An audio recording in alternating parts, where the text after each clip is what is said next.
Everybody, hope everybody's off to a good new year. Saw a couple of you in Charlotte, I think, but good to get together today before we hit the road again tomorrow. So I want to have an opportunity for you guys and our fans to certainly have a chance to greet and meet Coach Allen. Super excited about our new defensive coordinator. And first thing I would say is, again, as I said in my statement, I just, how much I love Wes Goodwin and his family, and thankful for the job that he did. Unbelievable work ethic. Nobody works harder or worked harder than Wes, and it just didn't work, and that's my fault. Simple as that. It's not his fault. That's my fault. But my job is to make sure that we are doing everything we can to be the best version of ourselves year in and year out. And as I always do, I think it's important to step back always from emotion of things and, keep a good perspective on the good, the bad, but evaluate, and you always set your eyes forward on what you got to do to get better. And, we've been to 7 CFPs in the past 10 years, 6 Final Fours, 4 Final Twos, and 2 national championships. And have won this league 8 out of the last 10 years. So we've done a lot of great things, and we've created, a high standard and high expectations. And so again, there's not a program out there that's been more consistent than us, and we're really proud of that. But we're always striving to get better. And each and every year, I try to do what I need to do to help us do just that. Keep growing, keep getting better. And I felt like I needed to have a change in leadership on the defensive side this year. And so I decided to make that change. And then once I did, I did a lot of research, and I was good on defense and this and that, and pretty easy to kind of figure that out. But then I did a lot of due diligence, and I called a lot of people that I know and trust, defensive people, head coaches, GMs, NFL people, without sharing any information with anyone, just getting their feedback. And because I'd kind of established a little bit of a list myself, and so it was really interesting to hear the feedback from a lot of different people on their perspective of the best out there. And I kind of got a list down. It was a very kind of humbling reminder of how special Clemson is, and how football people view our program, especially when this is your livelihood and what you do. How people view Clemson, and in particular, again, our program and the type of consistency and success that we've had. That was really humbling for me, because when I put my list together, again, I had a lot of people so many people that reached out, but I got it to about 10 or 12 people, and the only coach that I had to reach out to gauge interest was this guy. He was the only one. Everybody else I wanted to reach out to, I didn't have to do that, because they either contacted me directly or through their representation. So literally the only guy I had to gauge interest in was Coach Allen. And I did that through our agent, but he wasn't going to talk to me until it was done, which I really respected that.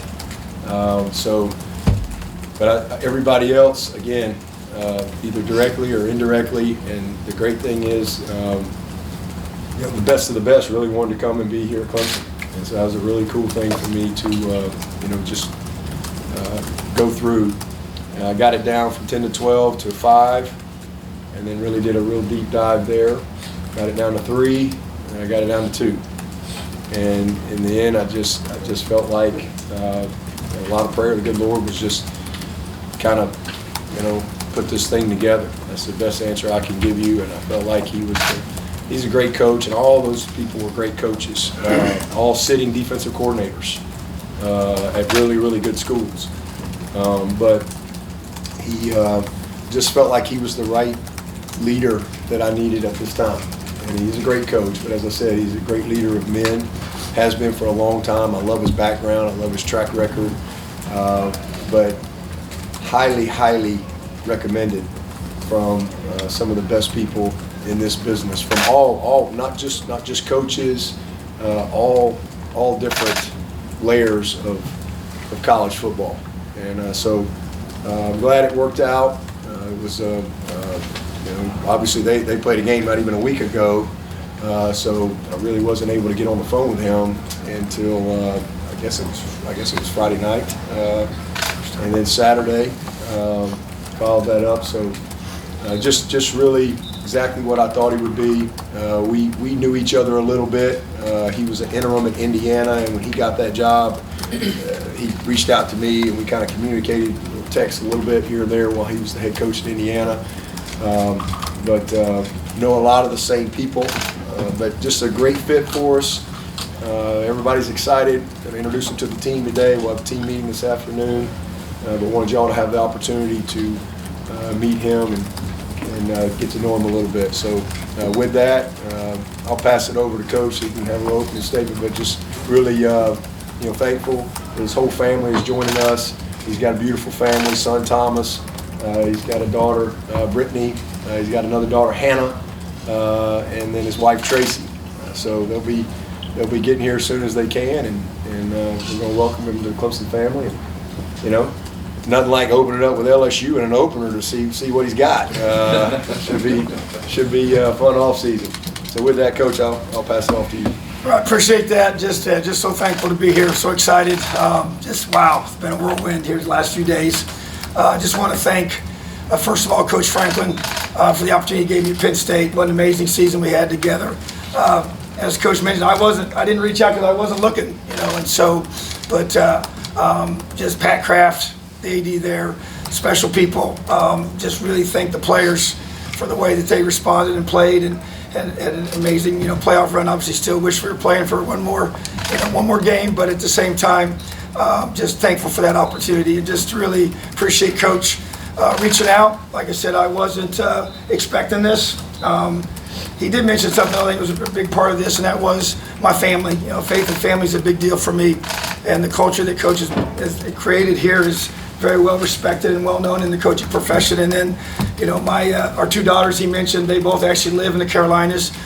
Brittany lives down the road here, and which is unusual because we really never lived, our family never lived in North or South Carolina, and Hannah lives, in North Carolina, and she's expecting our second grandchild here in about 30 days. So the chance to have our two girls close by and Thomas with us and his little son, little Tommy, and Ani, his wife. So family's it means a lot to me, and my wife has made some amazing sacrifices over the years for me to pursue the dream that God put in my heart to coach football at this level. And excuse my voice, I've been yelling here recently, but I talk fast and yell a lot. So, but bottom line is that we're all thankful for this opportunity and realize that a lot of great young men here that I really intend to get to know in a very personal way here real soon, and a chance to impact their lives and a chance to play elite defense. That's it. That's the expectation. That's why we came here. So appreciate that, and with that, we'll take questions.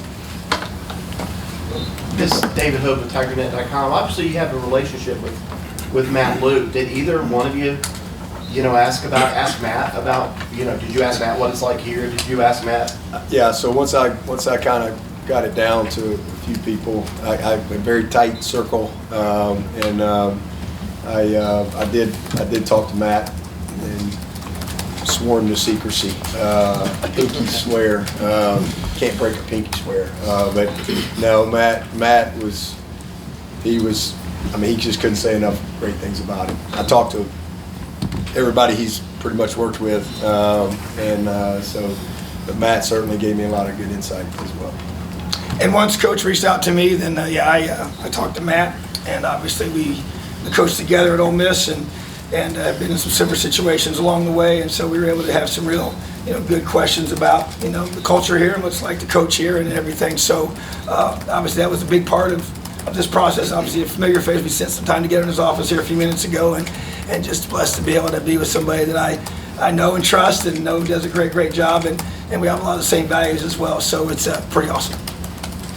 I guess, Tom, just going back to Indiana, I remember you talked about that you had this whole bunch of license plates that you kept from every state you went to because you were bouncing around so much, and you liked that you were sticking in one place for a little bit. So you're bouncing around again. Do you see Clemson as a place that you want to stick around for a while? And just with that head coaching, is that something that you're keeping the door open there, or is that something that you just want to be the coordinator? Well, first of all, yeah, we had these license plates in my home office, and we've added 2 more since that conversation. And honestly, I've been a head coach in the Big Ten, and I love being defensive coordinator. I really, truly do. I've learned never to say never. I get all that, but that's not what I'm planning to do.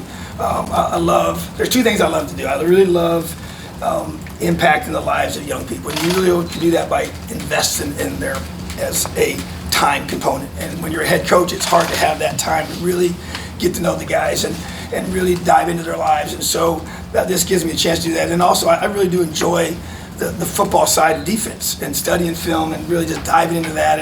And you don't really get a chance to do that. I became a head coach and tried to call the defense for a few years, and that was good, but it just was too much after a while. And so this role really fits me. It fits me what I really enjoy doing. It fits what I want to do, and to be able to chance to do it at a place like Clemson and at a place like Penn State, that was pretty special, And we obviously were 1 game away, 1 play away, I thought, from getting to the national championship game, and we expect to be in that situation here. So to be able to have football at the highest level, do what you love to do around great people, man, it doesn't get any better than that. So I'm very, very excited here, and hopefully this is the last license plate that we get to put on the ball. Hey, Coach, this is Grayson with TigerNet.com. When you are beginning to build this Clemson defense, what maybe traits are you going to identify to build a successful unit here? Well, to me, it's really pretty simple. Football is not a complicated game. It's not easy, but it's simple. And to me, it's about playing with the physicality and the toughness.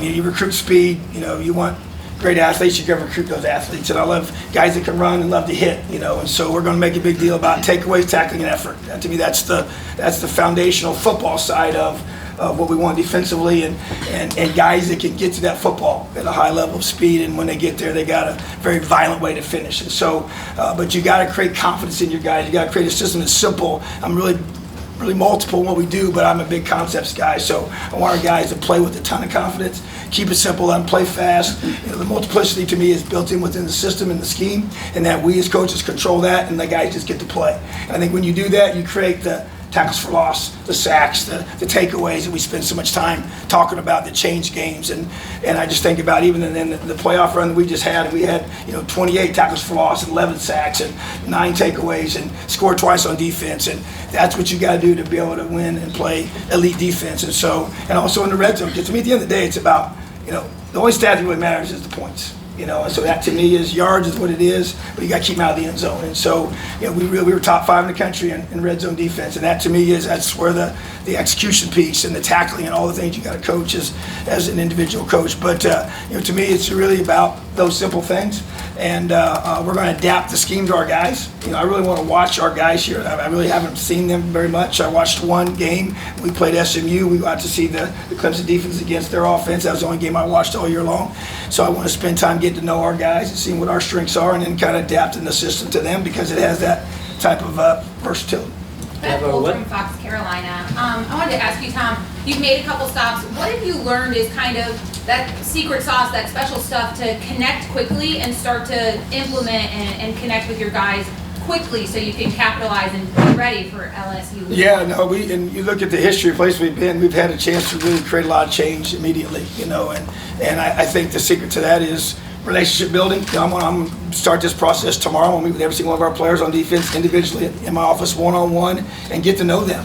And I write everything down about them and their families and everything that they love to do. And one thing I'll kind of finish is tell me the 3 most important things in your life. And to me, that really tells me what they value, because I really can't motivate somebody. I really can't connect with them. I can't capture their heart or their mind if I don't really know what's important to them. So I got to begin that process. And so once you do that, then now I'm able to hold these young men to a high level of accountability. And when they know you care about them more as a person, as a player, that process gets sped up. So to me, the secret sauce is caring about them at an elite level. And they know it's just about, trying to get them to do something that benefits you, or if it's something you're trying to do to help them benefit themselves and their own future. So it usually works together, but to me, that's kind of what we've done all these years, and I'm going to keep doing that. So I just think at the end of the day, it's also just creating that belief, that they got to know you believe in them.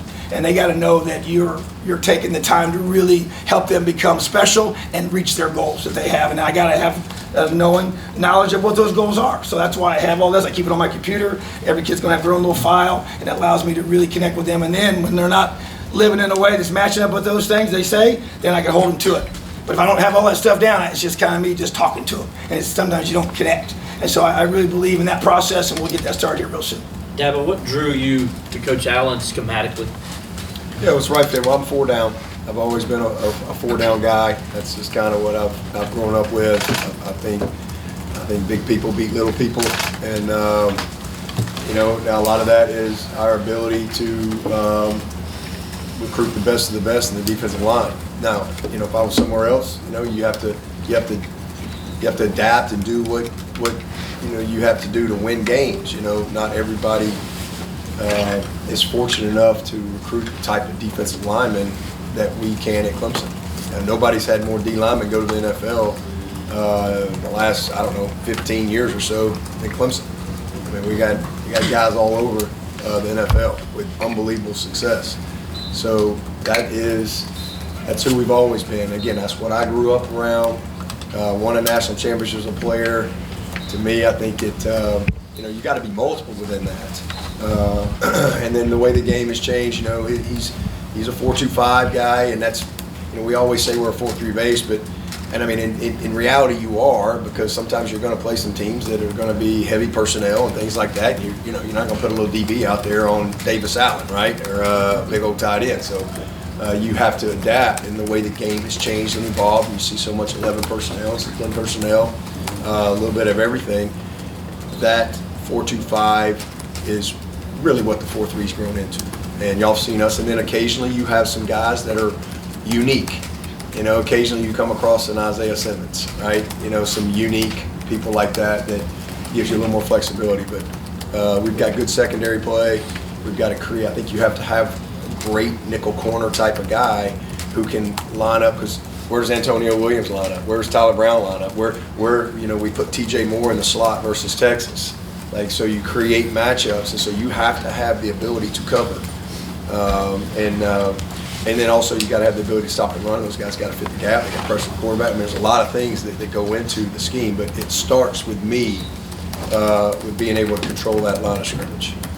And again, we're at a place here that has a very rich tradition and history, and we lost one D tackle that we expected to lose.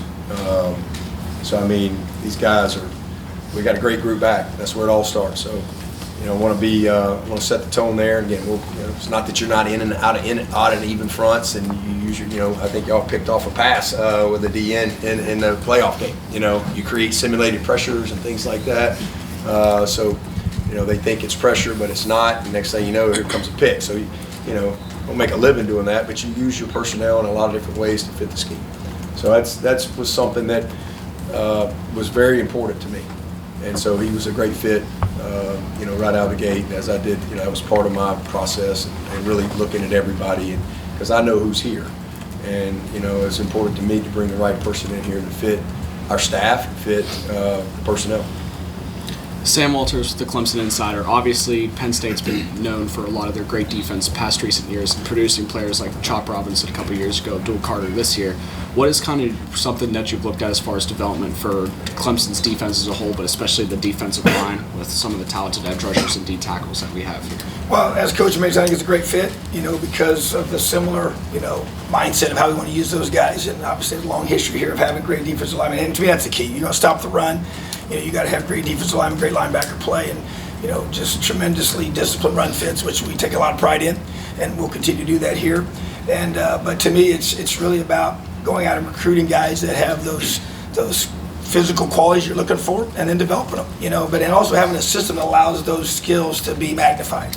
And so A guy like Abdul Carter, had played linebacker the year before, came to me, really wanted to move to that position, saw what Micah Parsons did, in that spot, and it was obviously proved to be a great move for him. He's going to be rewarded for that here real shortly. But bottom line is that, everybody's system has different ways of utilizing those kind of guys. And so when you have a 4-down, structure, it allows that to be magnified. You do a lot of things with that individual, and based on their skill set, we're going to be able to take advantage of that. But it's about recruiting and then development. And I really love being a part of a program that really values that component of it, and be able to take young men out of high school, develop them, and really allow them to be able to maximize everything they've been given. So I just think that's our responsibility as coaches, is the developmental part, and it's also to allow them to be put in position for the scheme to make those plays. And that to me keeps the offense off balance. Very attacking and aggressive, but also being able to move and also to drop at times. And I think those guys, they love that. And allows them, because they also see, hey, this is going to allow me to be able to showcase my skill set and help increase my value as a player when I show I can play in multiple systems in the NFL. And that to me is helpful in both recruiting and to help motivate your guys, to be the best. Tom Noah, Shasta ABC, Columbia, and full transparency, Penn State graduate. So, why is this the right time to come from Happy Valley to Death Valley? Why was this the right moment after just a year up there on board? Yeah, it was totally unexpected, to be honest with you. I know not everybody is going to understand it, and I respect that. But what I said earlier is really the bottom line. It's about my family and the timing of it all. When you do this as long as I have, and you get to the point where you've had some great opportunities, experiences, you really you care about having your family as close as you can, and sometimes that's not even possible, and so to be able to, for my wife to be able to see her grandchildren on a consistent basis is you can't replace that, and you think about all that families, when I left high school in 2006, I was hired as defense coordinator at Indiana in 2016, so it was a 10-year window when we left high school, and I was able to fulfill my dream of being a defense coordinator in the Big Ten, which is what I said when I left Ben Davis High School. That's what I wanted to do. That was 10 years. We lived in 7 states in those 10 years, and a lot of moves. And well, who's that move? Who they on? That's on my wife. She's the superstar in this whole thing, and she's been amazing. And I appreciate her so much because, I was chasing after this dream that she said became their dream and our dream as a family, and that's when everything started to change. And there was a time where I wasn't sure if this was going to be good for them, and I almost went back to high school. And I'm glad we didn't, but at the same time, I wasn't guaranteed anything when I left, that situation. I was a really, really good high school program, and so there's no guarantees collegiately that you're going to have an opportunity. So to know that they went through all that, they went through multiple elementary schools, all of them went to multiple middle schools. None of them went to one high school. They all went to at least 2 high schools, and that's tough. And so to have a chance to be together right now, man, I couldn't pass it up. And then you mix that in with the chance to be with this guy right here. It just was, people that know me well weren't surprised. I'll just say that. They weren't surprised that my family was something that I really put at a high priority here, even though many people won't. And say, why would you leave there after a year? We had such a great season. We're going to have another great season. I believe that. They're going to, and I wish nothing but great things. But for me personally, this is about my family. And I really am excited to be here, and I'm so thankful my wife gets a chance to have the whole crew together, and wherever long that might be, the good Lord's in charge of that. I just want to be faithful during that time. Dabo, how important was presence and command of a room in what you were looking for to lead this defense? Well, it's huge. He's obviously a great leader. He's led for a long time. His background was also one of the things that really, I was really attracted to, because he does have a long high school background. He's had to teach. He's very successful. Huge Florida ties. He was a very successful coach down there in Florida. But I love his track record. He's a grinder. He's a winner. And he's not always had the level of player that he's had at Penn State or at Clemson. He's not always had that level of player, but he's still always been unbelievably successful and competitive. And he's a teacher at heart. And to teach, you've got to be able to connect and communicate. And he's a natural at that. So it's very important. We've got a great staff. We've got some really strong coaches and individuals in our room. So I needed the right guy to come in to lead that group and to lead our our defense. And so I think we made the right decision. I'm assuming he'll coach the linebackers? Yeah, well, he's going to, you know, they made a change in college football this year that is different for everybody. You know, I know it may be going on some places, but for us it was a huge change because it allowed everybody to coach. So that's a huge thing. So I think one of the things you will see in college football is kind of a restructuring, and that's what he came from. And honestly, 3 or 4 of the coaches that I talked to, same situation. And that so he'll run our defense. He's gonna coach everything. He's gonna coach everything. A lot like the NFL. You know, he'll start with the linebacker room as far as coordinating the defense from the linebacker room, but he will. We've got Ben. We're in the process of kind of finalizing some things there with that room, but with you know, Thomas as well. But he will run the defense. He's not going to go on the road recruiting, so he's going to always be with the team, and really like that. It's actually something we've talked about with Garrett as well. We're going to talk about that, and so if we end up doing that with Garrett, Taj will be the one that will go on the road. Ben will be out on the road tomorrow, and but he's going to be with the team, and I think that's great. I think you'll see that more and more. And most of the guys that I talk to, that's exactly how they've structured. Again, now that everybody can coach, you know, that's huge. So you got to designate who the 10 recruiters are. So I think that's going to be a great opportunity. But he'll run the defense from the linebacker room. But he's gonna be involved in everything, coach everything, make sure we're connected like we need to be, detailed like we need to be, and you know, go from there. So I'm really excited about that aspect of it. So the good thing about that is he doesn't have to hit the road tomorrow, and you know, 2 weeks and 2.5 weeks of craziness. He's going to have time to be with our team, time to transition all of our support staff that's here. You know, get everything meshed together from a terminology standpoint, get on the same page there. So when we do get off the road, I'm hitting the road, so I'll be rolling for a couple of weeks here, but when we do get off the road, 1st of February, you know, we'll be so much further ahead than what normally in the past would be the case. So I'm excited about that. And then obviously we went through that long meeting this morning. We went through all the recruiting there, and the good thing is he knows a lot of the people we're already recruiting. So there should be a smooth transition, but there's probably some other people that we've got to look at too. So a lot of work to be done. Probably get the defensive staff together a couple times, you know, between now and then as well to get a good head start, and then we'll get through, you know, signing day and all the stuff recruiting that we got to do. Everybody kind of take a little break. He'll get a little transition time from Penn State, and then we'll hit it running. Get in our off-season program. Our strength conditioning program started today. So this was day 1 mandatory. Our guys have been around since they started school, but today was day 1 mandatory. So it's a great opportunity. Everybody's excited. Team meeting today, get a chance to get in front of the defense. Already started that process with the defensive staff, and so it's going to be good. But that's how we'll structure it. David Dabo, TigerNet again. Tell by the raspy voice you're a defensive coach. But your Penn State players said that, yeah, you can raise your voice and you don't mind hollering, but they really appreciated your coaching style of explaining and walking them through it and making them explain it to you. Where did that come from, and why is that style so comfortable for you? Probably from my dad. My dad was my high school coach. He was a great teacher. I thought he was a great communicator to his players. I got to watch that, got to play for him, and I think modeled that after him. And I think that you know, I've learned to be demanding but not demeaning. And so to me, I want to hold these guys to high levels of accountability, how they're going to practice, and how hard they're going to play, and how they're going to do little things the right way. But I think it's how you do it. And I do think when you connect with somebody and they know you really care more about it, you're trying to help them become elite and special, they will accept the accountability.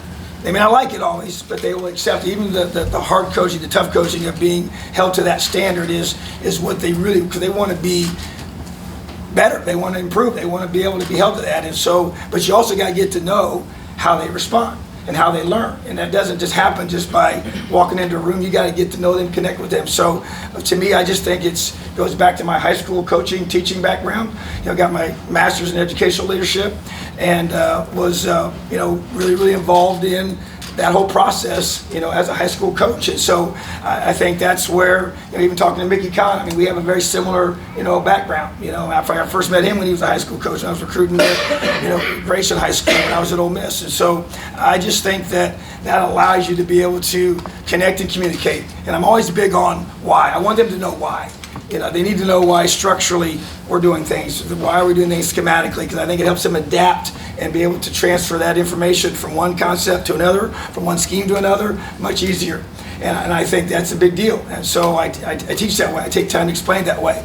And then you just mix in a whole bunch of energy with all that, and then you get what you want, which is a bunch of high-level buy-in, kids playing as hard as they can play, and all for a common cause. So I think I was born to do this. This really kind of fits me, and I love it. And I don't have to give myself a pep talk to get out of bed every day, because I feel blessed and excited to do what I do, and I have a ton of passion because this is my purpose. I'm living it out. Yeah, but you've made a number of external hires in a row now on assistants. Has that been an intentional effort to get more voices in the room, or what do you kind of say about that? I just do what I always do. I do what I think's best for Clemson. And you make a lot of decisions in this type of position. Made thousands of decisions since I got this job, 16 years ago, and hopefully we've made a lot of good ones. But sometimes you don't make the right decision. But we all learn from those things. But I always start internally, always, and that will never change. And we've been really successful. Doesn't mean everything works the way you want. I've made some external hires that didn't work. I've made a lot of internal hires that have worked great. I've made some external ones that work great, and I've made some external and internal that haven't. But I always start inside, and I think that's a part of having a great culture. I think when you can promote from within, that's what's best. I mean, and that's a sign of a great culture. But sometimes it's not feasible. When I brought Chad Morris in here, it wasn't feasible at the time for me to promote Tony Elliott and Jeff. It wasn't. But 4 years later, it was. And, we've had great success with that. But, sometimes things work out exactly the way you want. Sometimes it doesn't. But it doesn't have anything to do with internal, external, all that stuff that people like to make a big deal about. It's about doing what I think's best. And ultimately, I got to make decisions. And I make thousands of decisions. And again, as Kath will tell you, I'm far from perfect. I'm a long way from that. I don't make, and I doubt any of y'all make every decision right. So, but I gotta, when I don't make the right decision, I try to grow from it, learn from it, and correct it. So that's really it. Nothing's different. Nothing's intentional or whatever. I just try to do what I think's best for Clemson in the moment that we're in, and what's best mostly for the long term. And then if it turns out to not be the right decision, you gotta change it. And then ultimately, you gotta own those things. Dabo, you guys signed 2 transfers since the last time we spoke to you. I guess what did you kind of identify with Will Helt and Jeremiah Alexander, and how do you kind of see them fitting into your defense for this upcoming season? Yeah, been a lot written about the portal, and man, the crazy thing is we've signed a portal guy 3 out of the last 4 years. I mean, 3 out of the last 4 years, and same thing. We just, as I've always said, we do what's best for Clemson. I've always said we'll use the portal whenever we need it, and we'll be strategic with it. And we needed it, 4 years ago. We needed a backup quarterback, we got one. The next year we needed a backup quarterback, we got one. He was here for 2 years, and then this year we didn't anticipate signing a defensive line portal guy. We had 2 great ones committed, and we were taking 2. But as y'all know, things can change in recruiting, and we had a young man decide to back out and go somewhere else. So there wasn't anybody left to recruit that could fill the need that we needed. So now we have a gap. We have to go use the portal, and we needed a high-level guy, and we got the guy that I wanted to get.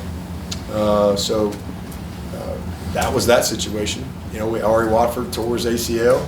We had a kid back out, so we needed to go get a guy, and we did. And then from a receiver standpoint, we had 2 guys go in the portal, and so we had a gap. So we needed to go get a guy, and we needed somebody that could come in help us with our depth and come in here and compete. And we found a great kid in Tristan out at Southeast Missouri. I was looking for a little length, and there was no height. High school was over, right? There was nobody to get. So we needed to get it. We need to go get a guy. That's how we got there. And I've always said, you know, if we have to use it, we will. And then the linebacker situation, honestly, we weren't really going to take a backer. We knew we needed another guy. Logan Anderson, our signee, tore his ACL. Kobe, obviously, his situation. So we felt like we probably needed another guy. But we were going to wait till May. And then Jeremiah kind of popped up and knew all about him, obviously recruited him really hard, knew his family. So that was a really good situation that worked out for us. So we were moving our number from 8 to 9. Our number was 8 at linebacker. We were moving it to 9 because we transitioned into a new roster construction in 105. Will kind of be a process over the next couple of years of that. So that's how we got to it. And then I've always said, if you got a bunch of guys leave in May, where are you going to sign guys in May? But that hasn't been the case for us. You know, we haven't had guys leave. Last year, we had kid leave, but we were already over, so we were able to keep our snappers on scholarship. We had a plan for it, but we were over, so it worked out.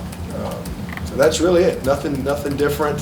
I know everybody likes to write about it, but our process is still the same. You know, we're gonna recruit high school kids as long as we can get the best of the best. As long as we can go get the Gideon Davidsons of the world, and the Sammy Browns of the world, and the T.J. Parkers and Peter Woods and Cade Klubniks, that's what we're going to do, and we're going to develop. That's one of the reasons I wanted to hire somebody who had a great background of development. And then we have to respond. If we have a situation and we have a gap in our roster, or we have kids that leave, that we have all of a sudden creates a gap, then you have to address that. And so to me, that's how you, for us, that's how we use the tool. But the process isn't any different. It's still got to be the right fit. They got to check all the boxes. They can't just be a good player. You know, no different than our high school recruiting. You had great sports and culture. Coach, you came off a great year at Penn State, looking at nationally ranked defense.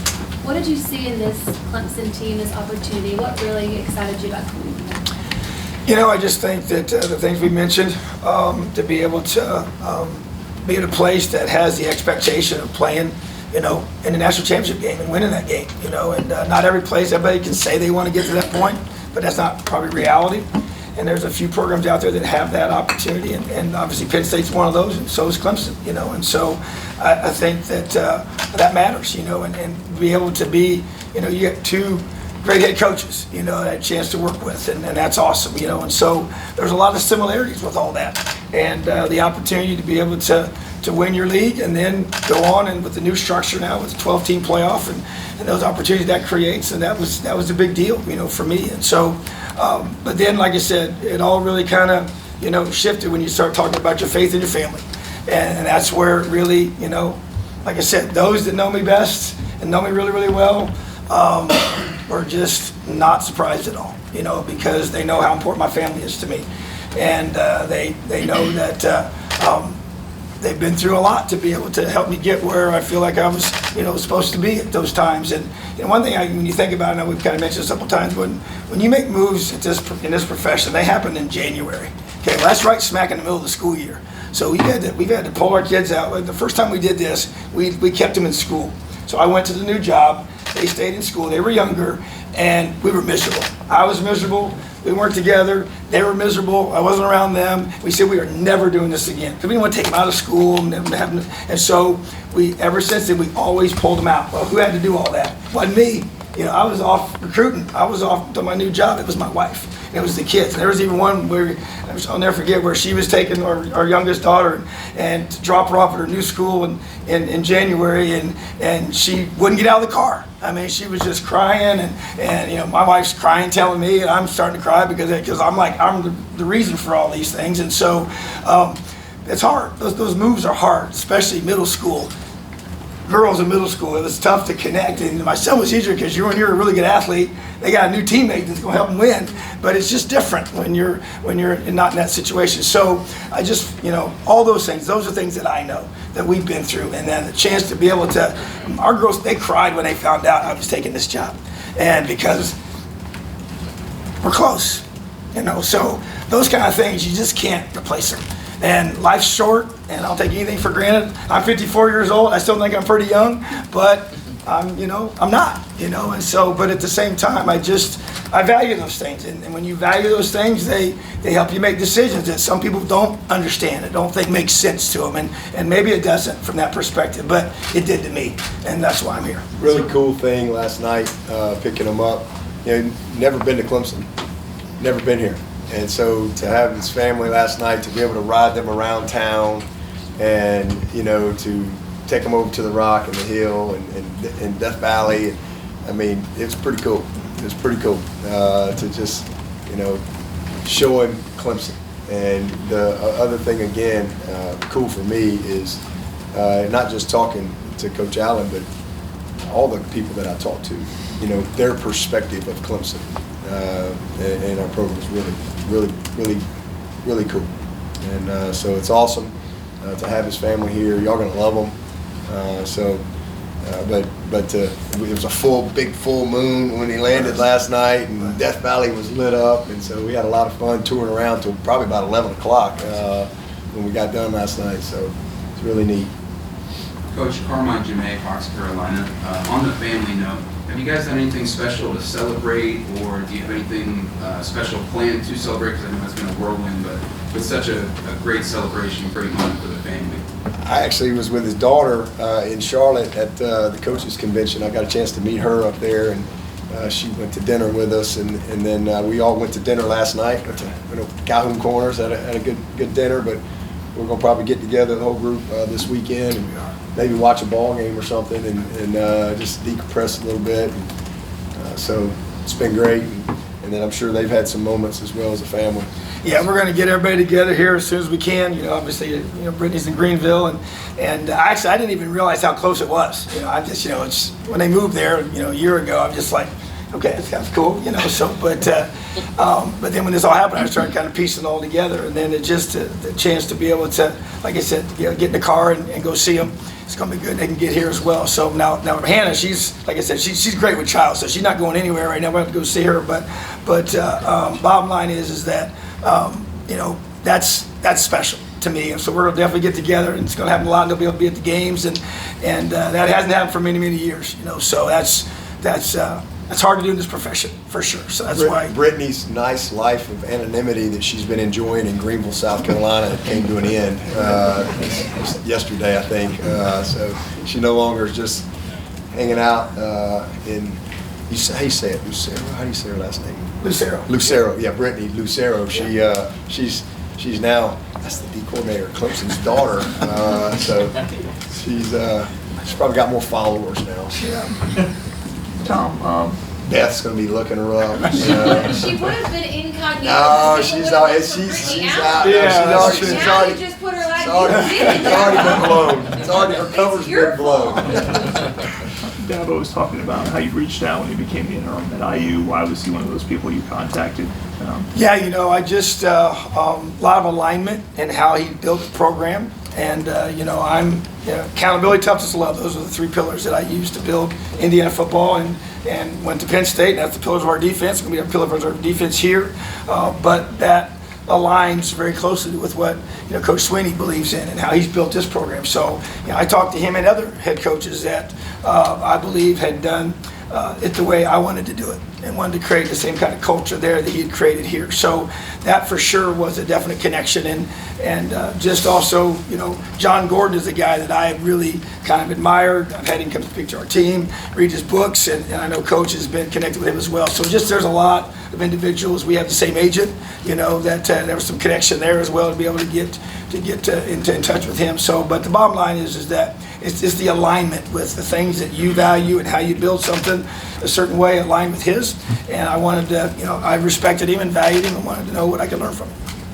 I want to post you at TigerNet.com. If I'm not mistaken, you were in the box with Penn State Are you intending to be in box here, or like be on the field? Do you have a preference? Yeah, that's a good question. You know, I had been on the field for a long time. I started in the box when I was younger, calling the defense. And so, you know, Coach Frank and I, we talked about it. He asked me what I thought about it. And it really, with the use of the technology, with the iPads now, and the communication we have with the sideline, with the mic system, with the players on the field. So it really was a good fit there. I liked that. I didn't at first, but I did grow. It grew on me real fast, and I thought we could have a chance to do some good things with that. So, but I'm really an on-the-field kind of guy. So I don't know yet. Coach and I have briefly talked about it. We'll do what's best for the team at that point. But at the same time, now that I've done both, I kind of, gather all the information. To me, it's really more about making sure that we're getting exactly what we need to be able to get the best call in the game, and also make sure that the sideline demeanor and how you handle the ebbs and flows of a game are where it needs to be. So that will be to be determined for sure, and obviously we'll make that decision. But I feel I got the flexibility now to do either or, whatever we feel is best. He can sit in the stands, he can climb the Oculus, he can get up there with the tail wagging on the Jumbotron. I could care less as long as we stop him. So he can push that button and talk to him from anywhere. I don't really care what he wants to do. That'll be his decision. Dabo, what's DeMonte Capart's status? Can he come back? Does he need a waiver to come back? Where's that kind of? Yeah, we're waiting on that to give you a final answer. He's training. He's here. We just talked to him. As a matter of fact, he's in school, so we're hoping for some good news. Coach Allen, Don Munson, play-by-play guy here at Clemson. One of the interesting things that I've heard is Coach talking about the restructuring of what the staff is going to be like. The fact that you won't have to go on the road to recruit, the possibility that Garrett, looks like Garrett's not going to happen. Was that part of what pushed this kind of, in your mind, over the line? Because that means family. You can spend time here. You're not going to be. Was that part of the thing that really kind of pushed this over? He was already doing that. Yeah, so it's a good question, because when I went to Penn State and the rule change went into effect, I went there as a linebackers coach and the defensive coordinator. So I no longer coached the linebackers once that rule came into play, and Dan Connor became the linebackers coach. And then, Coach Franklin took all three coordinators and pulled us off the road. And so when I talked to Coach about it, I said, this is the current structure, and I do think this is the direction that a lot of places are going to start going to, and it makes a lot of sense. And so I do feel like that that was something I really did enjoy, because I felt it allowed me to become a better defensive coordinator and do my job at a higher level for obvious reasons, to be able to, especially when you come in new, to be able to impact all the rooms, not just the one room, that one position group, and be able to really coach the coaches better and do a better job of building relationships with our current players. And so all those things make it. So yeah, I really like that, and definitely was something that I was looking forward to continuing, wherever that might be. Dabo, do you have a timetable on when they'll get back to you about Capart? Any moment. Yeah, I think any moment. I think he's got until February 6th. So he doesn't have to declare for the draft, technically. So, but I think he's got until February 6th to not be in it. So hopefully we'll know something soon. For Tom, Chapel Fowler, the state newspaper, when you were at Indiana and then at Penn State, how did strength and conditioning play into defense in your mind? How did those two kind of parts of a program go together? As a head coach there, obviously that's your right-hand guy. He spends so much time, that entire staff spends so much time with your players and just developing them physically, yes, but also mentally, and the toughness piece is so valuable to playing great defense. So to me, it's massive, and to be able to train our guys to be able to play at a high level, for several hours. These games are long games, lots of reps, lots of plays, and the game is played at a high level of speed now, and a lot of plays being played by your defense. So to me, just having a great strength staff and doing a great job in there is a huge part of it. That's the development piece. That's where you can take your players from where they come into you out of high school and be able to build off of those things and get as big, as strong, as fast as you can get them, and also be able to help them be able to mentally handle the ebbs and flows of a game and of a season. So I just think those guys are huge, and I met the staff this morning and said, hey, you're going to see me a lot in there, because I believe in that. I'm a weight room guy, and part of that goes back to being that when you're a high school coach, you're involved in everything, and when you're a small college coach, you also got to be able to be involved in everything. So, but I believe in that, and I think that's where your team is really, shaped and formed in this offseason. So I'm looking forward to watching those workouts, seeing those guys do what they do, and it really teaches me a lot about who they are and how they can handle adversity. Let's talk about that 4.25 that you run. I know it's called a Husky and a Bull when you were at IU. Is that I guess, what are you going to call them? You know, we do different names based on, we called it a lion, where I just came from, you know, the nickel position. You can call it a nickel if you want, I really don't care what you call it. But the way we kind of grown with the defensive line is when you have talented defensive linemen, you know, we really had a chance at Penn State to not have to isolate one guy because we had two that could do the same thing. You know, I didn't have that in Indiana. We really, if we could find one that was that special guy, that was good. And so we really, but what do we ask that guy to do? We're going to ask both guys to be able to do. And I think it just allows you to be probably a little bit more versatile, and also there's no tell on who plays which side of the ball, you know. So I think that's important, but I just think, once again, it's more about, you know, matching to our guys, you know, and Coach said it, you really match your personnel. You know, if they're going to get heavy, we're going to get heavier. You know, if they're going to be lighter personnel, we're going to be a little bit lighter. But it's become a spread game. You know, the game is played in space, and you got to be able to make plays in space, and our system is built for that. You know, and that's what I was a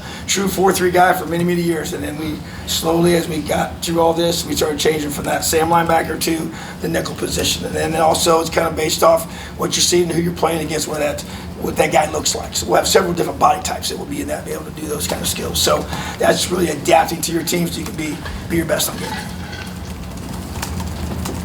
Sam Walters for Clemson Insider again, talking about off-season workouts. I know that's kind of a very important thing that the players love to talk about right whenever the beginning of the season is kind of how that affected them and how that kind of played a part in that role over the summer and the spring. What's something not just as a transition-wise for you coming into the team, but also just as a way that you want to accomplish this season, off-season, to prepare for the start of the season? Well, I mean, the biggest thing for me is getting to know the players, you know, so that's why I want to watch all these workouts. It just shows me a lot about how they move, how they can bend, you know, their bursts, their the talents that they have from a physical perspective. And then, like you said, you also get to see who's got that special something to be able to push through adversity. And that's where you gotta, you have to have shared adversity as a group, and that's what those opportunities are.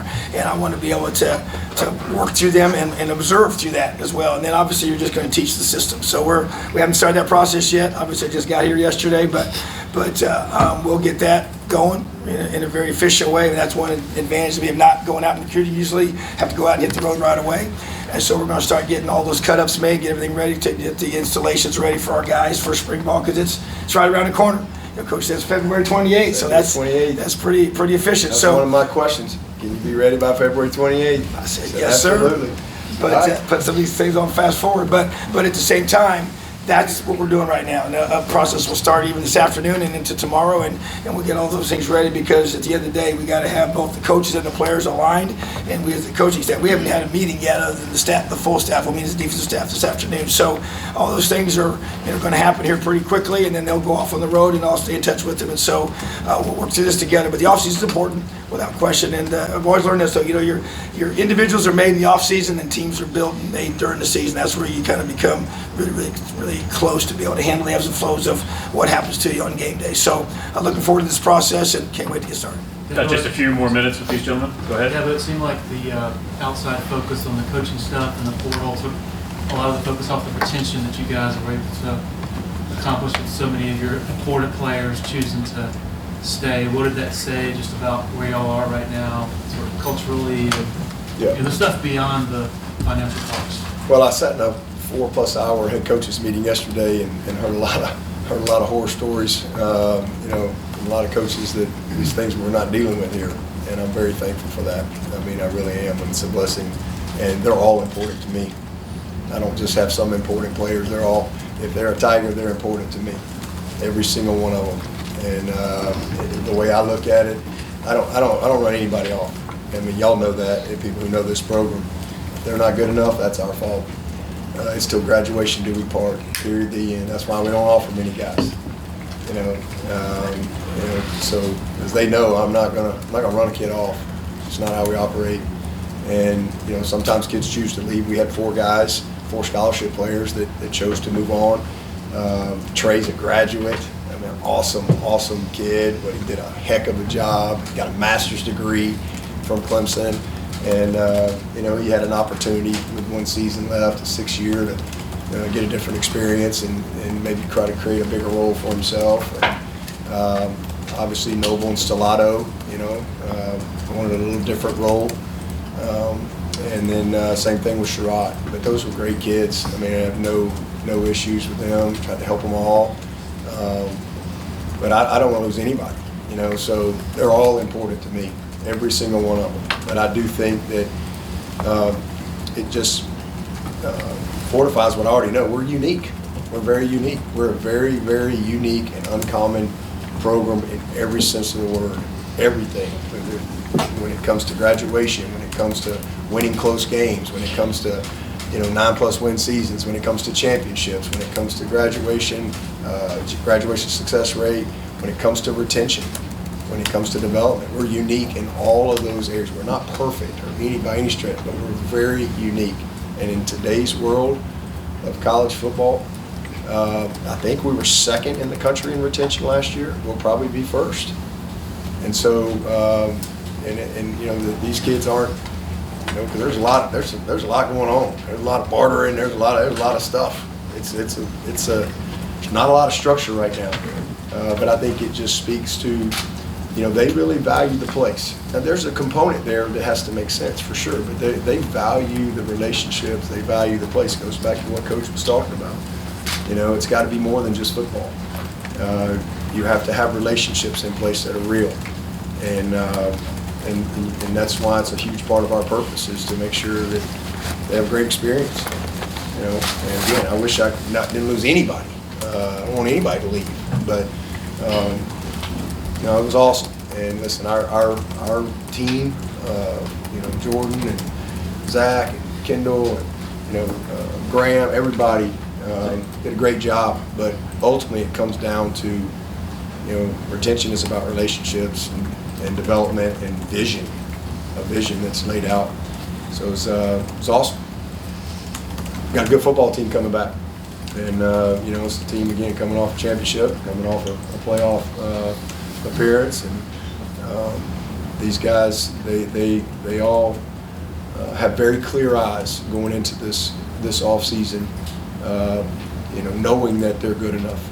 Like I said, it's one thing to think you are, it's another thing when you know you are. And this group will hit the offseason knowing what it looks like and knowing that they're good enough, but also knowing it's a small margin for error. And we all gotta get better. We all gotta level up a little bit, and that's what we'll do. All right, that'll run us up on time. Thank y'all so much for being here, and Coach Allen.